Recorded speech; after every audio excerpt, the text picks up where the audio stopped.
Social media पर एक खबर बहुत तेजी से वायरल हो रही है कि अखिलेश यादव पहली ही कैबिनेट की बैठक में संविदा का कानून जो योगी आदित्यनाथ की सरकार बना रही है और कहा जा रहा है कि कैबिनेट में उसका मसौदा भी तैयार हो गया है, पास हो गया है, उसको बदल देंगे। संविदा को लेकर के जो एक बड़ी नीति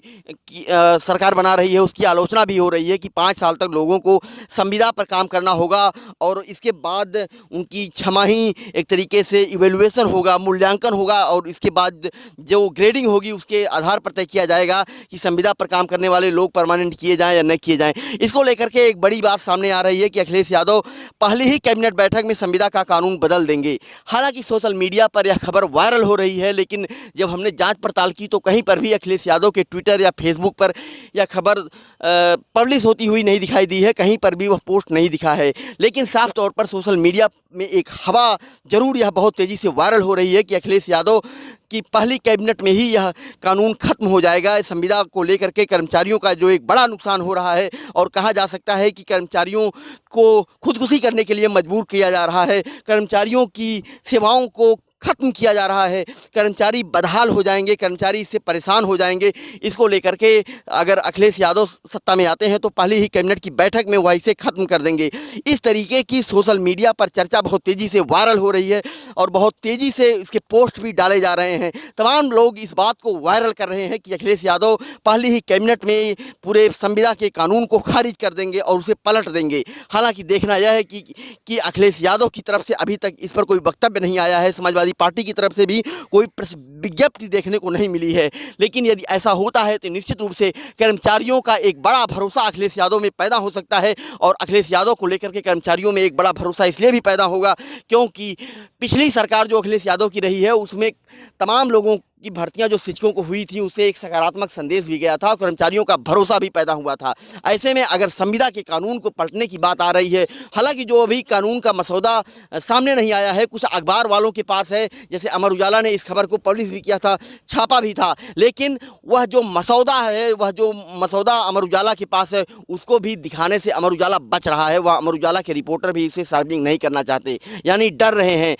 सवाल असली यही है कि क्या वह मसौदा कर्मचारियों के लिए उसी तरीके से घातक है जिस तरीके से गुजरात में कहा जा सकता है कि कर्मचारियों को लेकर के जो कानून लाया गया था वह बदहाल कर देने वाला था और गुजरात में कर्मचारी तबाह हो गए। और सीधे तौर पर कहा जाए तो यह मामला रवीश कुमार ने इस मामले को लेकर रिपोर्टिंग की है और यह मामला हाई कोर्ट और सुप्रीम कोर्ट में भी गया, जहाँ से कर्मचारियों को बहाल किए जाने और कर्मचारियों को राहत दिए जाने, कर्मचारियों को पहले की तरह वेतन दिए जाने की मांग उठी थी। लेकिन सरकार ने 8,000 करोड़ रुपए देने को लेकर के हाथ खड़े कर दिए थे और उस समय तत्कालीन मुख्यमंत्री कहा जा सकता है नरेंद्र मोदी थे और बाद में जब 2014 में नरेंद्र मोदी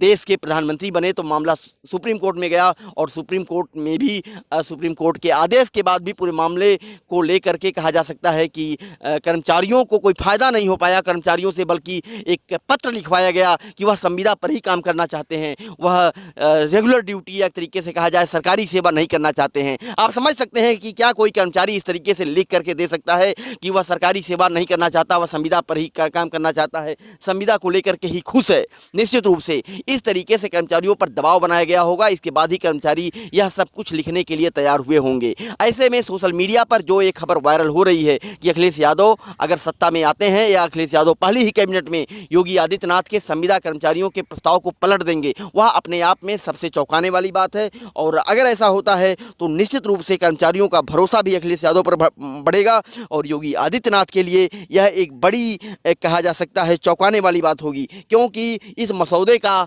हर कर्मचारी विरोध कर रहा है और चारों तरफ इसकी आलोचना हो रही है। ऐसे में इसे इनकार नहीं किया जा सकता है कि इसके एक दूरगामी परिणाम होंगे और कहीं न कहीं से भारतीय जनता पार्टी को इसका नुकसान भी उठाना पड़ सकता है आगामी चुनाव में और कर्मचारियों के रोष का सामना भी करना पड़ सकता है। फर्क इंडिया के लिए लखनऊ से अखिलेश कृष्ण मोहन।